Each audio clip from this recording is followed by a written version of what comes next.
Hello friends, Namrata art and craft ಚಾನೆಲ್ಗೆ ನಿಮ್ಗೆಲ್ಲರಿಗೂ ಸ್ವಾಗತ. ಕಾಂಚೀಪುರಂನಲ್ಲಿರುವ ಕಾಮಾಕ್ಷಿ ಅಮ್ಮನ ದೇವಸ್ಥಾನ ಆದ್ಮೇಲೆ ನಾವು ಹೋಗಿದ್ದು ಏಕಾಂಬರೇಶ್ವರ ದೇವಸ್ಥಾನ. ಈ ದೇವಸ್ಥಾನ ಯಾಕಿಷ್ಟು ಫೇಮಸ್, ಯಾಕೆ ಇದರ ವಿಶೇಷತೆ ಏನು ಅಂತ ಹೇಳಿ ಈ ವಿಡಿಯೋದ ಮೂಲಕ ನೀವು ತಿಳ್ಕೋಬಹುದು. ಕಾಂಚೀಪುರಂನಲ್ಲಿರುವ ಏಕಾಂಬರೇಶ್ವರ ದೇವಾಲಯವು ಶಿವನಿಗೆ ಸಮರ್ಪಿತವಾದ ಪ್ರಮುಖ ಹಿಂದೂ ದೇವಾಲಯವಾಗಿದೆ. ಇದು ತಮಿಳುನಾಡಿನಲ್ಲಿದೆ ಮತ್ತು ನಗರದ ಅತಿ ದೊಡ್ಡ ದೇವಾಲಯಗಳಲ್ಲಿ ಇದು ಕೂಡ ಒಂದು. ದೇವಾಲಯವು 22 ಎಕರೆಗಳಷ್ಟು ವಿಸ್ತೀರ್ಣವನ್ನ ಹೊಂದಿದೆ ಮತ್ತು ಇದು 4 ಎತ್ತರದ ಗೇಟ್ವೇ ಗೋಪುರಗಳನ್ನ ಸಹ ಹೊಂದಿದೆ. ಇದರಲ್ಲಿ ಅತಿ ಎತ್ತರದ ಗೋಪುರವು 192 ಅಡಿ ಎತ್ತರದಲ್ಲಿದೆ. ದೇವಾಲಯವು ಅನೇಕ ಸಭಾಂಗಣಗಳು ಮತ್ತು ಹಲವಾರು ದೇವಾಲಯಗಳನ್ನ ಹೊಂದಿದೆ. ಅವುಗಳಲ್ಲಿ ಏಕಾಂಬರೇಶ್ವರ ಮತ್ತು ವಿಷ್ಣುವಿಗೆ ಸಮರ್ಪಿತವಾದ ನೀಲ್ತಿಂಗಳ್ ತುಡಂ ಪೆರುಮಾಳ್ ಪ್ರಮುಖವಾಗಿದೆ.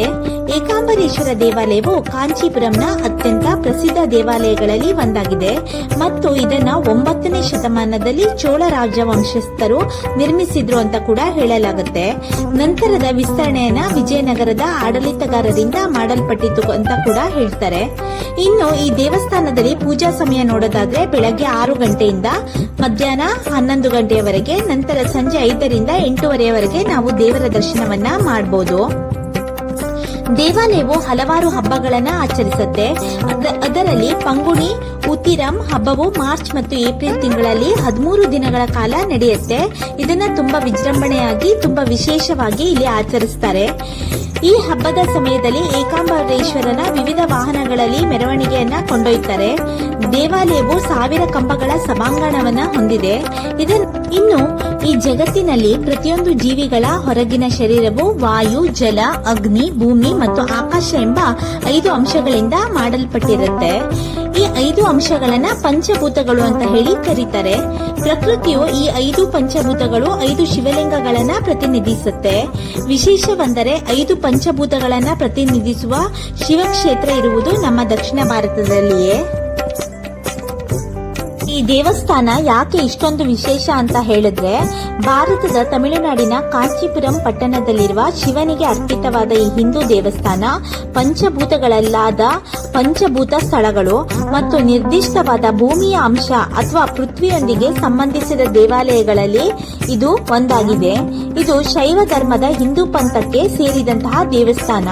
ಶಿವನನ್ನ ಇಲ್ಲಿ ಏಕಾಂಬರೇಶ್ವರ ಅಥವಾ ಏಕಾಂಬರನಾಥರ್ ಅಥವಾ ರಾಜಲಿಂಗೇಶ್ವರ ಎಂದು ಪೂಜಿಸಲಾಗುತ್ತೆ ಮತ್ತು ಲಿಂಗವು ಪೃಥ್ವಿ ಲಿಂಗವಾಗಿ ಪ್ರತಿನಿಧಿಸುತ್ತೆ.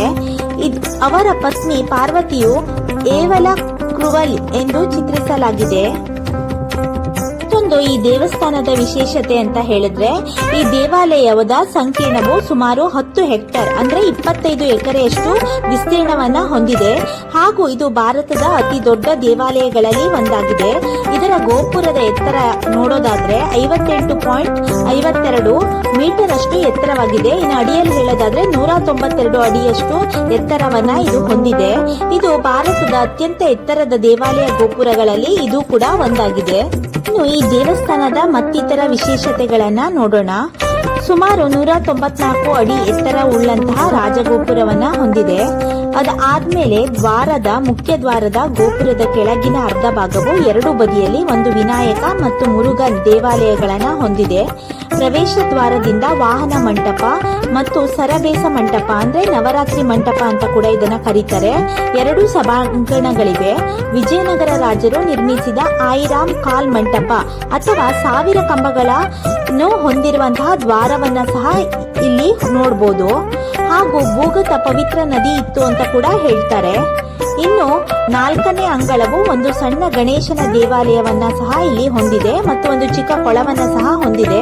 ಇನ್ನೇ 3ನೇ ಅಂಗಳವು ಅನೇಕ ಸಣ್ಣ ದೇವಾಲಯಗಳನ್ನ ಇಲ್ಲಿ ನಾವು ನೋಡಬಹುದು.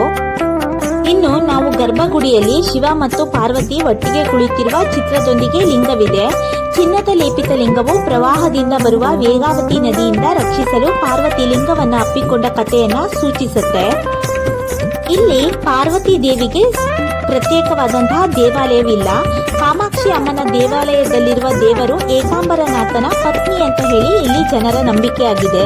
ಇಲ್ಲಿ ಮತ್ತೊಂದು ವಿಶೇಷತೆ ಏನಂದ್ರೆ, ವಿಷ್ಣುವನ್ನ ವಾಮನ ಅಂತ ಹೇಳಿ ಇಲ್ಲಿ ಪೂಜಿಸಲಾಗುತ್ತೆ. ಈ ದೇವಾಲಯವನ್ನ 108 ದಿವ್ಯ ದೇಶಗಳಲ್ಲಿ ಒಂದು ಅಂತ ಹೇಳಿ ನಂಬ್ತಾರೆ. ದೇವಾಲಯ ತುಂಬಾನೇ ಫೇಮಸ್ ಈ ಒಂದು ವಿಷಯಕ್ಕೆ. ಯಾಕಂದ್ರೆ ಇಲ್ಲಿ ಒಂದು ಮಾವಿನ ಗಿಡ ಇದೆ. ಇದು ಸುಮಾರು 3500 ವರ್ಷಗಳಷ್ಟು ಹಳೆಯದಾದ ಮಾವಿನ ಮರ. ಅದರ ಕೊಂಬೆಗಳು, ಅದರ 4 ಕೊಂಬೆಗಳಿಂದ 4 ವಿಭಿನ್ನ ರೀತಿಯ ಮಾವಿನ ಹಣ್ಣುಗಳನ್ನ ನೀಡುತ್ತಂತೆ. ಖಾರ, ಹುಳಿ, ಉಪ್ಪು, ಸಿಹಿ ಎಲ್ಲಾ ರೀತಿಯ ಹಣ್ಣುಗಳನ್ನ ಇಲ್ಲಿ ನಾವು ಸವಿಬಹುದು ಅಂತ ಕೂಡ ಹೇಳ್ತಾರೆ. ಮುಖ್ಯ ಅಂಶ ಅಂತ ಹೇಳಿದ್ರೆ ಇಲ್ಲಿ ಮಾಡಿರುವಂತಹ ಲಿಂಗ ಏನಂದ್ರೆ ಮರಳಿನಿಂದ ಮಾಡಿರುವಂತಹ ಲಿಂಗವಾಗಿದೆ. ದೇವಾಲಯದ ಅರ್ಚಕರು ಹಬ್ಬ ಹರಿದಿನಗಳಲ್ಲಿ ಮತ್ತು ಪ್ರತಿದಿನ ಪೂಜೆ ಆಚರಣೆಗಳನ್ನ ಮಾಡ್ತಾರೆ. ತಮಿಳುನಾಡಿನ ಇತರ ಶಿವ ದೇವಾಲಯಗಳಂತೆ ಅರ್ಚಕರು ಶೈವ ಸಮುದಾಯಕ್ಕೆ ಸೇರಿದವರಾಗಿರ್ತಾರೆ. ಇದು ಬ್ರಾಹ್ಮಣರ ಉಪಜಾತಿಯಾಗಿದೆ. ದೇವಾಲಯದ ಆಚರಣೆಗಳ ಪ್ರಕಾರ ದಿನಕ್ಕೆ 6 ಬಾರಿ ಇಲ್ಲಿ ನಡೆಸಲಾಗುತ್ತೆ. ಬೆಳಗ್ಗೆ 5 ಉಷ್ಕತ್ ಕಾಲಂ, ಬೆಳಗ್ಗೆ 8 ಕಲಶಾಂತಿ, ಬೆಳಗ್ಗೆ 10 ಉಚಿಕಲಂ, ಸಂಜೆ 6 ಸಾಯರಕ್ಷೈ, ರಾತ್ರಿ 8 ಇರಂ ದಕಲಂ ಮತ್ತು ರಾತ್ರಿ 10 ಅರ್ಧ ಜಾಮಂ. ಪ್ರತಿಯೊಂದು ಆಚರಣೆಯು 4 ಹಂತಗಳನ್ನ ಒಳಗೊಂಡಿರುತ್ತೆ. ಏಕಾಂಬರೇಶ್ವರನ ಪೀಠಕ್ಕೆ ಅಭಿಷೇಕಂ ಅಂದ್ರೆ ಪವಿತ್ರ ಸ್ನಾನ, ಅಲಂಕಾರವನ್ನ ಮಾಡ್ತಾರೆ, ನೈವೇದ್ಯಂ ಆಹಾರ ನೈವೇದ್ಯವನ್ನ ಮಾಡ್ತಾರೆ, ದೀಪಾರಾಧ್ಯಂ ದೀಪಗಳನ್ನ ಬೆಳಗಿಸ್ತಾರೆ. ಇದು ಮರಳಿನ ದೀಪದಿಂದ ಮಾಡಿದ ಲಿಂಗವಾಗಿರೋದ್ರಿಂದ ಎಲ್ಲಾ ಶುದ್ಧೀಕರಣವನ್ನ ಪೀಠಕ್ಕೆ ಮಾತ್ರ ಮಾಡಲಾಗತ್ತೆ. ನಾಗಸ್ವರ ಅಂದ್ರೆ ಕೊಳವೆ ವಾದ್ಯವನ್ನ ಇಲ್ಲಿ ನುಡಿಸ್ತಾರೆ. ತವಿಲ್ ಅಂದ್ರೆ ತಾಳವಾದ್ಯಗಳನ್ನ ಇಲ್ಲಿ ನುಡಿಸ್ತಾರೆ. ಹಾಗೆ ಸಂಗೀತದ ನಡುವೆ ಪುರೋಹಿತರು ವೇದಗಳಲ್ಲಿನ ಧಾರ್ಮಿಕ ಸೂಚನೆಗಳನ್ನ ಓದ್ತಾರೆ. ದೇವಾಲಯದ ಸ್ತಂಭದ ಮುಂದೆ ಭಕ್ತರು ನಮಸ್ಕರಿಸ್ತಾರೆ. ಸೋಮವಾರ ಮತ್ತು ಶುಕ್ರವಾರ ಇಲ್ಲಿ ಸಾಪ್ತಾಹಿಕ ಆಚರಣೆಗಳು, ಪ್ರದೋಷಗಳನ್ನ ನಾರ್ಮಲ್ ಆಗಿ ಮಾಡ್ತಾರೆ. ಈ ದೇವಸ್ಥಾನದ ಹಿಂದೆ ಇರುವಂತ ಕಥೆಯನ್ನ ಇವಾಗ ಹೇಳ್ತೀನಿ. ಒಮ್ಮೆ ಶಿವನ ಪತ್ನಿಯಾದಂತ ಪಾರ್ವತಿ ವೇಗಾವತಿ ನದಿಯ ಬಳಿ ಮಾವಿನ ಮರದ ಕೆಳಗೆ ತಪಸ್ಸನ್ನ ಮಾಡ್ತಾ ಇದ್ಲಂತೆ. ತನ್ನ ಎಲ್ಲಾ ಪಾಪಗಳಿಂದ ಪ್ರಾಯಶ್ಚಿತ್ತ ಪಡೆಯಲು, ಅವಳ ಭಕ್ತಿಯನ್ನ ಪರೀಕ್ಷಿಸಲು ಶಿವ ಅವಳ ಮೇಲೆ ಬೆಂಕಿಯನ್ನ ಕಳಿಸಿದ್ನಂತೆ. ಪಾರ್ವತಿ ವಿಷ್ಣು ದೇವರನ್ನ ಪ್ರಾರ್ಥಿಸಿದ್ಲಂತೆ. ವಿಷ್ಣು ಚಂದ್ರನನ್ನ ಕರೆತಂದು ಅವನ ಕಿರಣಗಳನ್ನ ಮರವನ್ನ ತಂಪಾಗಿಸಿದ್ನಂತೆ. ಮತ್ತು ಶಿವನು ಪಾರ್ವತಿಯ ತಪಸ್ಸನ್ನ ಅಡ್ಡಪಡಿಸಲು ಮತ್ತೆ ಗಂಗಾ ನದಿಯನ್ನ ಕಳಿಸ್ತಾನಂತೆ. ಅವರ ಸಹೋದರಿಯಾಗಿರೋದ್ರಿಂದ ಪಾರ್ವತಿಗೆ ಏನು ಹಾನಿ ಮಾಡಬಾರ್ದು ಅಂತ ಹೇಳಿ ಪಾರ್ವತಿ ಗಂಗೆಯನ್ನ ಮನವೊಲಿಸ್ತಾಳಂತೆ. ಶಿವನನ್ನ ಮೆಚ್ಚಿಸಲು ಪಾರ್ವತಿ ಮರಳಿನಿಂದ ಮಾಡಿದ ಶಿವಲಿಂಗವನ್ನ ಪೂಜಿಸಿದಳು. ಅಂತಿಮವಾಗಿ ಶಿವನು ಏಕಾಂಬರೇಶ್ವರ ಅಥವಾ ಮಾವಿನ ಮರದ ಅಧಿಪತಿಯಾಗಿ ಅವಳ ಮುಂದೆ ಕಾಣಿಸಿಕೊಂಡ್ರು ಅಂತ ಹೇಳಿ ಕೂಡ ಇಲ್ಲೊಂದು ಕತೆ ಹೇಳುತ್ತೆ. ಇನ್ನೊಂದು ನಂಬಿಕೆ ಏನಂದ್ರೆ, ಇನ್ನೊಂದು ದಂತಕತೆ, ಪಾರ್ವತಿಯು ಮಾವಿನ ಮರದ ಕೆಳಗೆ ಪೃಥ್ವಿಲಿಂಗ ಅಂದ್ರೆ ಮರಳಿನಿಂದ ಮಾಡಿದ ಲಿಂಗದ ರೂಪದಲ್ಲಿ ಶಿವನನ್ನ ಪೂಜಿಸುವಾಗ ಈ ದಂತಕಥೆಯ ಪ್ರಕಾರ ವೇಗಾವತಿ ನದಿ ಉಕ್ಕಿ ಹರಿದು ಬಂದು ಶಿವಲಿಂಗವನ್ನ ಆವರಿಸುವ ಬೆದರಿಕೆ ಹಾಕ್ತಂತೆ. ಅಂದ್ರೆ ನಾಶ ಮಾಡ್ತೀನಿ ಅಂತ ಹೇಳಿ ಬೆದರಿಕೆ ಹಾಕ್ತಂತೆ. ಆವಾಗ ಕಾಮಾಕ್ಷಿಯಾಗಿ ಪಾರ್ವತಿ ಲಿಂಗವನ್ನ ಅಪ್ಪಿಕೊಂಡ್ಲಂತೆ. ಆಗ ಶಿವನು ಪ್ರತ್ಯಕ್ಷನಾಗಿ ಆಕೆಯನ್ನ ಮದ್ವೆ ಆದ್ಲು ಅಂತ ಹೇಳಿ ಕೂಡ ಹೇಳ್ತಾರೆ. ಇದನ್ನ ಕುಜೈನ್ ತಾರ್ ಅಂದ್ರೆ ಅವಳ ಅಪ್ಪುಗೆಯಲ್ಲಿ ಶಿವ ಕರಗ್ದ ಅಂತ ಕೂಡ ಈ ದಂತಕಥೆ ಇಲ್ಲಿ ಹೇಳ್ತಾರೆ. ಇದಿಷ್ಟು ಏಕಾಂಬರೇಶ್ವರನ ಬಗ್ಗೆ ಇರುವಂತಹ ಕತೆ, ಇಲ್ಲಿನ ವಿಶೇಷತೆ ಆಗಿತ್ತು. ನೀವೇನಾದ್ರೂ ತಮಿಳುನಾಡಿಗೆ ಹೋದ್ರೆ ಈ ಏಕಾಂಬರೇಶ್ವರ ದೇವಸ್ಥಾನಕ್ಕೆ ಹೋಗೋದನ್ನ ಮಿಸ್ ಮಾಡಬೇಡಿ. ಅತಿ ದೊಡ್ಡ ದೇವಸ್ಥಾನ ಕೂಡ ಹೌದು. ಇಲ್ಲಿ 3500 ವರ್ಷದ ಹಳೆಯದಾದ ಮಾವಿನ ಗಿಡ ಇದೆ. ಆ ಗಿಡವನ್ನ ಸಹ ನೀವು ದರ್ಶನ ಮಾಡಿ ಬನ್ನಿ. ನೀವೇನಾದ್ರೂ ತಮಿಳುನಾಡಿಗೆ ನಿಮ್ ಫ್ಯಾಮಿಲಿಯೊಂದಿಗೆ ಹೋದ್ರೆ ಪೃಥ್ವಿಯನ್ನ ತೋರಿಸುವಂತಹ ಅಂದ್ರೆ ಪಂಚಭೂತಗಳಲ್ಲಿ ಒಂದಾದಂತಹ ಪೃಥ್ವಿಗೆ ಸಂಬಂಧಿಸಿದ ಈ ದೇವಸ್ಥಾನಕ್ಕೆ, ಈ ಈಶ್ವರನ ಸನ್ನಿಧಾನಕ್ಕೆ ಭೇಟಿ ಕೊಡೋದನ್ನ ದಯವಿಟ್ಟು ಮರಿಬೇಡಿ. ಹಾಗೂ 3500 ವರ್ಷಗಳಷ್ಟು ಹಳೆಯದಾದಂತಹ ಈ ಮಾವಿನ ಮರದ ವಿಶೇಷತೆ ಮತ್ತು ಮಾವಿನ ಮರಗಳನ್ನ ನೋಡಿ. ಇಲ್ಲಿ 108 ಈಶ್ವರನ ಬೇರೆ ಬೇರೆ ಮೂರ್ತಿಗಳನ್ನ ಸಹ ನಾವು ಒಂದೇ ದೇವಸ್ಥಾನದಲ್ಲಿ ನೋಡಬಹುದು. ಅದನ್ನು ಕೂಡ ಈ ದೇವಸ್ಥಾನದಲ್ಲಿ ತುಂಬಾನೇ ವಿಶೇಷವಾಗಿದೆ. ಇಷ್ಟೊಂದು ವಿಶೇಷತೆಯನ್ನ ಹೊಂದಿರುವಂತಹ ಅತಿ ದೊಡ್ಡ ಗೋಪುರವನ್ನ ಹೊಂದಿರುವಂತಹ ಈ ದೇವಸ್ಥಾನಕ್ಕೆ ಭೇಟಿ ಕೊಡೋದನ್ನ ದಯವಿಟ್ಟು ಮರಿಬೇಡಿ.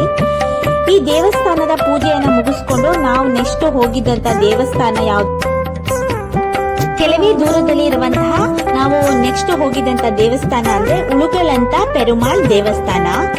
ಒಂದು ಜನಪ್ರಿಯ ವಿಷ್ಣು ದೇವಾಲಯವಾಗಿದೆ. ಇದನ್ನ ತ್ರಿವಿಕ್ರಮ ದೇವಾಲಯ ಅಂತ ಕೂಡ ಕರೀತಾರೆ. ಮತ್ತು ಇದು ತಮಿಳುನಾಡು ಜಿಲ್ಲೆಯ ಕಲ್ಲಕುರಿಚಿಯಲ್ಲಿ ನಾವು ಕಾಣಬಹುದು. ತಿರುಕೋವಿಲೂರ್ ಎಂಬ ಪಟ್ಟಣದಲ್ಲಿ ಈ ದೇವಸ್ಥಾನವನ್ನ ನಾವು ನೋಡ್ತೀವಿ. ಇದು ಅತ್ಯಂತ ಗೌರವಾನ್ವಿತ ದಿವ್ಯ ದೇಶಂ, ಅದರಲ್ಲಿ ಈ ದೇವಸ್ಥಾನ ಕೂಡ ಸೇರುತ್ತೆ. ಆಳ್ವರ ಸಂತರು ಮತ್ತು ತಮ್ಮ ದಿವ್ಯ ಪ್ರಬಂಧ ಸಂಯೋಜನೆಗಳಲ್ಲಿ ಗೌರವಿಸಿದ ಪವಿತ್ರ ವಿಷ್ಣು ನಿವಾಸವಾಗಿದೆ ಕೂಡ ಇದು. ತ್ರಿವಿಕ್ರಮ ಎಂದು ಕರೆಯಲ್ಪಡುವ ಉಳುಗಳಂತ ಪೆರುಮಾಳ್ ದೇವಾಲಯ ಮತ್ತು ಅವರ ಪತ್ನಿ ಪೊಂಗಾತ್ತೈ ಅಂದ್ರೆ ಲಕ್ಷ್ಮೀ ದೇವಿ ನಾಚಿಯಾರ್ ಅವರನ್ನ ಇಲ್ಲಿ ಪೂಜಿಸಲಾಗುತ್ತೆ. ಇದನ್ನ ವಿಷ್ಣುವಿನ ಪ್ರಸಿದ್ಧ ಅವತಾರವಾದ ಕೃಷ್ಣನಿಗೆ ಸಮರ್ಪಿತವಾದ 5 ದೇವಾಲಯಗಳಾದ ಕೃಷ್ಣಾರಣ್ಯ ಮತ್ತು ಪಂಚಕನ್ನ ಕ್ಷೇತ್ರಗಳಲ್ಲಿ ಒಂದೆಂದು ಪರಿಗಣಿಸಲಾಗಿದೆ. ತಿರುಕ್ಕೋವಿಲೂರ್ ದಿವ್ಯ ದೇಶಂ ಎಂದು ಕರೆಯಲ್ಪಡುವ ಈ ದೇವಾಲಯವು ವಿಷ್ಣುವಿನ ವಾಮನ ಅವತಾರವನ್ನ ಸಂಬಂಧಿಸಿದಂತಹ ದೇವಸ್ಥಾನ. 3 ಮಹಾನ್ ವೈಷ್ಣವ ಸಂತರಾದ ಪೊಳ್ಗೈಯಾಳ್ವಾರ್, ಭೂತ ತಾಳ್ವಾರ್, ಪೇಯಳಾರ್ವಾರ್ ಮೋಕ್ಷವನ್ನ ಪಡೆದಂತಹ ಪವಿತ್ರ ಸ್ಥಳ ಅಂತ ಕೂಡ ಇದನ್ನ ಕರೀತಾರೆ. ಇನ್ನು ಈ ಉಳುಗನಾಥ್ ಪೆರುಮಾಳ್ ದೇವಸ್ಥಾನ ಮೂಲತಃ ಇಟ್ಟಿಗೆಯಿಂದ ನಿರ್ಮಿಸಲಾಗಿದೆಯಂತೆ. ಆದರೆ ವೀರರಾಜೇಂದ್ರ ಚೋಳನ್ ಇವರು 1063ರಿಂದ 70ರ ಆಳ್ವಿಕೆಯಲ್ಲಿ ಗ್ರಾನೈಟ್ ರಚನೆಯನ್ನ ಅಭಿವೃದ್ಧಿಪಡಿಸಿದ್ರು ಅಂತ ಕೂಡ ಹೇಳ್ತಾರೆ. ಹಾಗಾದ್ರೆ ಈ ದೇವಸ್ಥಾನದ ಹಿಂದೆ ಇರುವಂತಹ ಪುರಾಣದ ಒಂದು ಕಥೆಯನ್ನು ಇವಾಗ ಹೇಳ್ತೀನಿ. ಉಳುಗನಾಥ್ ಪೆರುಮಾಳ್ ದೇವಾಲಯದ ಹಿಂದೆ ಇರುವ ಈ ದಂತಕಥೆ ಏನಂದ್ರೆ, ಭಾಗವತ ಪುರಾಣದ ಪ್ರಕಾರ ಮಹಾಬಲಿ ಎಂಬ ದಾನಶೀಲ ಅಸುರ ರಾಜನು ಇಂದ್ರನಿಗೆ ಆಕಾಶದ ಮೇಲಿನ ಅಧಿಕಾರವನ್ನ ಕಸಿದುಕೊಳ್ತಾನಂತೆ. ಅದನ್ನ ಪುನಃಸ್ಥಾಪಿಸಲು ವಿಷ್ಣು ವಾಮನ ಅವತಾರದಲ್ಲಿ ಅವತರಿಸ್ತಾನಂತೆ. ಪ್ರಹ್ಲಾದನ ಮೊಮ್ಮಗ ಬಲಿ.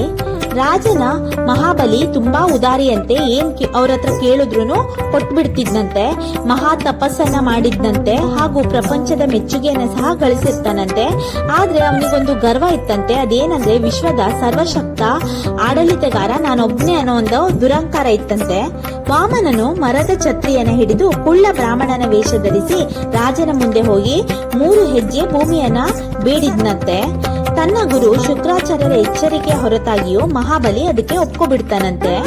ನಂತರ ವಾಮನನು ತನ್ನ ನಿಜವಾದ ಗುರುತನ್ನ ಬಹಿರಂಗಪಡಿಸಿದಂತೆ. ಇಷ್ಟು ದೊಡ್ಡದಾಗಿ ಬೆಳೀತಾ ಹೋದಂತೆ. ಅವನು ಚಿಕ್ಕನಾಗಿರ್ಲಿಲ್ಲಂತೆ ಬ್ರಾಹ್ಮಣನ ವೇಷ ಧರಿಸಿ ಬಂದವನು. ಅದಾದ್ಮೇಲೆ 3 ಗ್ರಹಗಳಲ್ಲಿ ನಡೆಯಲು ದೊಡ್ಡ ಗಾತ್ರಕ್ಕೆ ಬೆಳೆದ್ಬಿಡ್ತನಂತೆ. ಅವನು ಸ್ವರ್ಗದಿಂದ ಭೂಮಿಗೆ ಮೊದಲ ಹೆಜ್ಜೆಯನ್ನ ಇಡ್ತಾನಂತೆ ಮತ್ತು ಭೂಮಿಯಿಂದ ನರಕಕ್ಕೆ 2ನೇ ಹೆಜ್ಜೆ ಇಡ್ತಾನಂತೆ. ಆಗ ರಾಜನಿಗೆ ತುಂಬಾ ಪಶ್ಚಾತ್ತಾಪ ಆಯ್ತಂತೆ. ನಾನೇ ನಂದು ಅನ್ನುತ್ತಾ ಹೇಳಿ ತುಂಬಾ ಗರ್ವ ಇತ್ತಲ್ಲ, ಏನು ಅವನ ಹತ್ರ ಕೊಡೋಕಿಲ್ದೆ ಕಡೆಗೆ ತನ್ನ ತಲೆಯನ್ನೇ ಅವನಿಗೆ ನೀಡ್ತಾನಂತೆ. ತನ್ನ ಪ್ರತಿಜ್ಞೆಯನ್ನ ಉಳಿಸಿಕೊಳ್ಳಲು ಸಾಧ್ಯವಾಗದ ರಾಜ ಮಹಾಬಲಿ 3ನೇದಾಗಿ ತನ್ನ ತಲೆಯನ್ನ ಅರ್ಪಿಸ್ತಾನಂತೆ.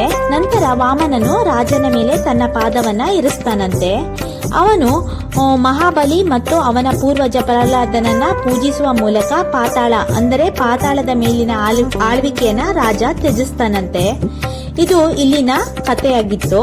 ಹಾಗೂ ವಾಮನನನ್ನ ಅದರ ಅಗಾಧ ರೂಪದಲ್ಲಿ ತ್ರಿವಿಕ್ರಮ ಅಂತ ಹೇಳಿ ಇಲ್ಲಿ ಪೂಜೆಯನ್ನ ಮಾಡ್ತಾರೆ. ಇದಾದ್ಮೇಲೆ ನಾವು ನಮ್ ರೂಮಿಗೆ ಹೋದ್ವಿ ಪೂಜೆಯನ್ನ ಮುಗಿಸಿ. ಇದೇ ನಾವು ಉಳ್ಕೊಂಡಿರುವಂತಹ ರೂಮ್ ಆಗಿತ್ತು. SSK ಗ್ರ್ಯಾಂಡ್ ಅಂತ ಹೇಳ್ಬಿಟ್ಟು ಈ ಹೋಟೆಲ್ ನಲ್ಲಿ ನಾವು ಉಳ್ಕೊಂಡಿದ್ವಿ. ತುಂಬಾ ಫೆಸಿಲಿಟಿ ಎಲ್ಲ ತುಂಬಾನೇ ಚೆನ್ನಾಗಿತ್ತು. ತುಂಬಾ ಸ್ಪೇಸ್ ಕೂಡ, ಒಳ್ಳೆ ರೂಮ್ ಕೂಡ ನಮ್ಗೆ ಸಿಕ್ಕಿತ್ತು. ಇನ್ನು ತಮಿಳ್ನಾಡಿನ ಫುಡ್ ಅಂತೂ ಹೇಳೋದೇ ಬೇಡ, ಅಷ್ಟು ಚೆನ್ನಾಗಿತ್ತು. ತುಂಬಾನೇ ಟೇಸ್ಟಿ ಆಗಿತ್ತು. ಹೋಟೆಲ್ ಅಲ್ಲಿ ಫೆಸಿಲಿಟಿ ಕೂಡ ತುಂಬಾನೇ ಚೆನ್ನಾಗಿತ್ತು. ಇದೆಲ್ಲ ಫುಡ್ ನಾವು ಆರ್ಡರ್ ಮಾಡಿ ತಿಂದ್ವಿ. ತುಂಬಾನೇ ಟೇಸ್ಟಿ ಅಂತೂ ತುಂಬಾನೇ ಚೆನ್ನಾಗಿತ್ತು. ಇನ್ನು ಈ ಹೋಟೆಲ್ ಕೆಳಗಡೆ ಗ್ರೌಂಡ್ ಫ್ಲೋರ್ ಅಲ್ಲಿ ಸೀರೆಗಳನ್ನ ಅಂದ್ರೆ ಕಾಂಚೀಪುರಂ ಸೀರೆಗಳನ್ನ ಸಹ ಸೇಲ್ ಮಾಡ್ತಾ ಇದ್ರು. ನಾವೇನಾದ್ರೂ ಕಾಂಚೀಪುರಂಗೆ ಹೋದ್ರೆ ಸೀರೆ ಪರ್ಚೇಸ್ ಮಾಡೋ ಜೊತೆಗೆ ಅಲ್ಲಿ ಫುಡ್ ಕೂಡ ಟೇಸ್ಟ್ ಮಾಡೋದನ್ನ ಮರಿಬೇಡಿ, ತುಂಬಾನೇ ಚೆನ್ನಾಗಿದೆ. ಹಾಗೆ ಇಲ್ಲಿ ಇರುವಂತಹ ದೇವಸ್ಥಾನಗಳು ತುಂಬಾನೇ ಹತ್ರ ಇರೋದ್ರಿಂದ ಇಲ್ಲಿ 1000ದಷ್ಟು ದೇವಸ್ಥಾನಗಳನ್ನ ನಾವು ನೋಡಬಹುದು. ಕಾಂಚೀಪುರಂ ಒಂದರಲ್ಲೇ 100 ದೇವಸ್ಥಾನಗಳು ತುಂಬಾನೇ ಫೇಮಸ್ ಅಂತ ಕೂಡ ತುಂಬಾ ಜನ ಹೇಳಿದ್ರು. ಅದರಲ್ಲಿ ನೋಡ್ಲೇಬೇಕಾದಂತಹ ಮೇನ್ ದೇವಸ್ಥಾನ ಅಂದ್ರೆ ಕಾಮಾಕ್ಷಿ ದೇವಸ್ಥಾನ, ಏಕಾಂಬರೇಶ್ವರ ದೇವಸ್ಥಾನ ಹಾಗೂ ಉಳಗನಾಥ್ ಪೆರುಮಾಳ್ ದೇವಸ್ಥಾನ. ಈ ದೇವಸ್ಥಾನಗಳನ್ನ ಮಿಸ್ ಮಾಡಬೇಡಿ. ಅಲ್ಲಿರೋ ಫುಡ್ಗಳನ್ನು ಕೂಡ ಮಿಸ್ ಮಾಡಬೇಡಿ. ಎಲ್ಲ ಇನ್ಫಾರ್ಮೇಶನ್ ನಿಮ್ಗೆ ಇಷ್ಟ ಆದರೆ ಪ್ಲೀಸ್ ಲೈಕ್ ಮಾಡಿ, ಶೇರ್ ಮಾಡಿ, ಹಾಗೆ ಸಬ್ಸ್ಕ್ರೈಬ್ ಮಾಡೋದನ್ನ ಮರಿಬೇಡಿ. ನೀವು ತಮಿಳ್ನಾಡಿಗೆ ಏನಾದರೂ ಹೋದ್ರೆ ಈ ಬಟ್ಟೆ ಪರ್ಚೇಸ್ ಮಾಡೋದ್ರ ಜೊತೆಗೆ ದೇವಸ್ಥಾನಕ್ಕೆ ವಿಸಿಟ್ ಕೊಡೋದನ್ನ ದಯವಿಟ್ಟು ಮರಿಲೇಬೇಡಿ. Thank you.